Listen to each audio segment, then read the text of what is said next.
जय हिंद।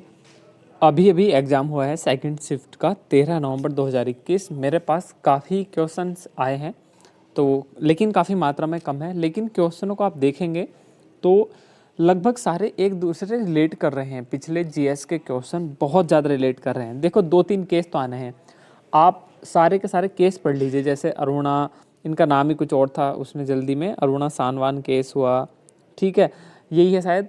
और जो भी मिनरवा मिल्स हुआ, केशवानंद, ये सारे के सारे केस आप ज़रूर पढ़ लें। इसमें से 2 से 3 क्वेश्चन आ रहे हैं। ये एक गोपालन केस है, ये भी आया, तो ये केस आपको पढ़ने ही है। एक है लोक सेवक के लिए कौन सी धारा, यानी लोक सेवक कौन सी धारा में परिभाषित हैं, तो 353 धारा। देखो ये मेरा जो वीडियो लाने का मोटिव है, जो आने वाले एग्ज़ाम है एसआई के, उसमें किस तरह के क्वेश्चन आ रहे हैं, क्या पता है क्वेश्चन आपको इसके जैसे ही एक बार निर्वाचन आयोग की नियुक्ति कौन करता है ये पूछ लिया, अगली बार पूछ लिया कि निर्वाचन आयोग कौन सा आर्टिकल है इसका, तो एक दूसरे से संबंधित क्वेश्चन आएंगे। तो लगभग मैं हर एक जो एग्ज़ाम हो रहा है उसका बिल्कुल A to Z सारे के सारे प्रश्न आपके सम्मुख लेकर आ रहा हूँ, ठीक है। अब ये क्वेश्चन लगभग अनकम्प्लीट ही मान के चल रहे हैं। राज्य विधानसभा के चुनाव इस तरह था, तो इसके बारे में आपको पढ़ना है डीपली। और देखो कल की वीडियो में मैंने आपको बताया था आर्टिकल 267, और मैंने साथ साथ जिक्र भी कर दिया था कि आर्टिकल 266 संचित निधि, तो आज वो आ गया। तो ये देखो कि आर्टिकल लगभग मेरे हिसाब से सारे ही पूछ लिए जाएंगे। अगर सारी शिफ्ट एग्ज़ाम, ऐसा ही एग्ज़ाम की सारी शिफ्ट इतनी सारी होंगी तो लगभग सारे आर्टिकल पूछ ले जाएंगे। तो आर्टिकल आप सब पढ़ लें, 5, 6, 7 ऐसे ऐसे क्वेश्चन मतलब संख्या में आ रहे हैं एक पेपर में, तो आप खुद सोच सकते हैं।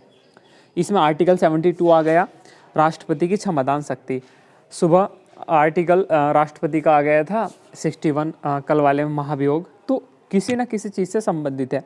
अब देखो यूपीएससी इसमें पूछ लिया कौन सा भाग है, भाग 14, आर्टिकल 308 से 23, तो ये कल भी इसका जिक्र हुआ था। आर्टिकल 20 का दूसरा, अब मैं इससे पहले वाली आप वीडियो देखिएगा, उसमें जिक्र किया था कि उसमें तो पूछा आर्टिकल 20, इसमें पूछ लिया आर्टिकल 20 का पार्ट 2। इसमें 3 पार्ट हैं और वो मैंने जिक्र किया था कि इसकी तीनों पार्ट भी आप देख लीजिएगा। मतलब मैं ये नहीं कह रहा कि आप मेरे अकॉर्डिंग या मेरे अनुसार आप पढ़ाई कीजिए, लेकिन आप पढ़ाई अच्छी कर रहे हैं, लेकिन आपको क्वेश्चन के अकॉर्डिंग चलना चाहिए। हम हैं सिलेबस के अनुसार पढ़ाई करते हैं, तो आपको ये देखना है कि कौन सा प्रश्न कहाँ से आ रहा है, उसके जैसा ही आपको दूसरा कैसे वो करना है, दोहरे दंड से संरक्षण। ये होगा आर्टिकल 21 में बहुत सारे हैं, इसमें जीवन का अधिकार। आर्टिकल 21, 19, 20, 21, 22, यहाँ से तो मुझे लग रहा है कि हर एग्जाम में कुछ ना कुछ छाप देते हैं। लाइक आर्टिकल 19 का ए पार्ट दे दिया था, फिर 19 का बी दे देंगे, ठीक है। अब ये PIL है, PN भगवती, कल ये प्रश्न आया था, आज PIL से दूसरा क्वेश्चन पूछ लिया। यानी आपको PIL पूरा कंप्लीट पढ़ना है। मतलब कि पेपर अभी तक आउट ऑफ सिलेबस बहुत कम कह सकते हैं, नहीं ना के बराबर कह सकते हैं, क्योंकि इतने क्वेश्चन जो पहले क्वेश्चन है उनसे रिलेट कर रहा है। NS से पूछ लिया, नेशनल सिक्योरिटी एजेंसी 1952 गठित है, तो इसके जैसे और भी चीज़ें पूछ सकता है ना।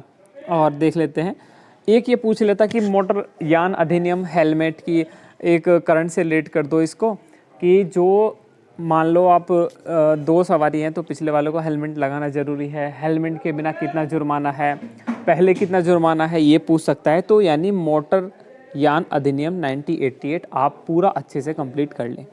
जितने भी अधिनियम हैं सभी हैं, ज़्यादा नहीं है, 10, 12, 15 के आसपास होंगे, वो सारे मेन है। ये हरित क्रांति एक बच्चे ने लिख दिया था, तो मैंने इसमें ये लिख दिया मैं स्वामीनाथन, मेरे हिसाब से ये आया होगा, ठीक है, लेकिन इसको कुछ कहा नहीं जा सकता। लेकिन ये मोटरयान आया ज़रूर। वन संरक्षण अधिनियम 1972, इससे रिलेटेड कुछ पूछ लेगा। भू स्थानीय सहयोग किन दो देशों के बीच हुआ, तो ये क्वेश्चन मैं नहीं कह सकता कि मुझे आता है, बट ये मुझे ऐसे ही लग रहा है कि कुछ और होगा, ठीक है। जल प्रदूषण देख लीजिए, इस पर केस पूछ लिया था, ऐसा बताया था। और सार्वजनिक उपद्रव पर न्यूनतम जुर्माना, भूदान आंदोलन, सूचना आयोग, ये जरूर देख लीजिएगा। सूचना आयोग में ये तो चलो कितनी अनुसूचियाँ हैं, लेकिन आपको सूचना आयोग पूरा पढ़ना है। अब एक ही क्वेश्चन था, ऑप्शन थे इसके चेन्नई, मुंबई, कांडला, तो इसमें ये पूछ लिया था कि इसमें पहला निर्यातक कौन सा था, ठीक है। 2011 के अनुसार जन्म दर इतना ही है, लेकिन आपको थोड़ा जो 2011 की जनगणना हुई थी उस पर भी थोड़ा फोकस करके चलना है।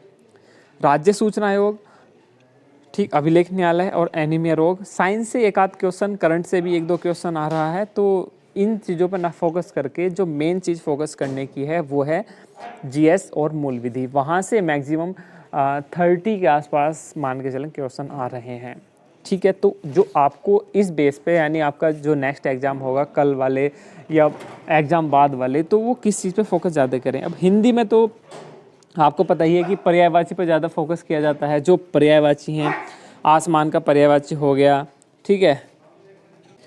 ठीक है, एक ये पूछ रही थी चंद्रायन रचना मुल्ला दाऊद, ये पूछ रहा था कि प्रथम सूफी कवि कौन थे, तो चंद्रायन ये मुल्ला दाऊद थे, चंद्रायन के रचयिता। ये नदी मगही कहाँ की भाषा है, यानी बिहार में बोली जाती है। वीर रस हो गया, और इसमें मैंने लिखा नहीं, ऐसे बता दूंगा, रूपक अलंकार पूछ लिया था उसमें, उपमेय उपमान, और नदी का पर्यायवाची बादल का हो गया, ठीक है। और ये भाषा होगी, आसमान का पर्यायवाची पूछ लिया था, ठीक है। और ये सब चीज़ें थी, इन पे ही आपको फोकस करना है। हिंदी में तो मेनली यही सारी चीज़ें हैं, तो इसमें कम क्वेश्चन आए हैं, जितने भी आए हैं मैंने आपको बता दिए हैं। मिलते हैं अगली वीडियो में, जिसमें मैं आपको और अच्छे से सारे क्वेश्चन बता दूंगा। और आपको सिर्फ क्या करना है कि आपको रिलेट करके पढ़ना है चीज़ों को, कि कहाँ से आ रही हैं कहाँ से नहीं, है ना। और बाकी आप जानते हैं मैथ और रीजनिंग के बारे में, ठीक आ रहा है, मैथ रीजनिंग भी अच्छा आ रहा है, तो उसको भी आप आराम से कर सकते हैं। बाकी रीजनिंग मैथ के प्रॉपर क्वेश्चन कोई नहीं बता सकता, बट ईजिली आ रहे हैं, अभी तक कोई हार्ड पेपर नहीं है अब तक की शिफ्ट का। तो आप तैयारी में लगे रहिए। ऑल द बेस्ट सभी को, मिलते हैं नेक्स्ट क्लास में। जय हिंद।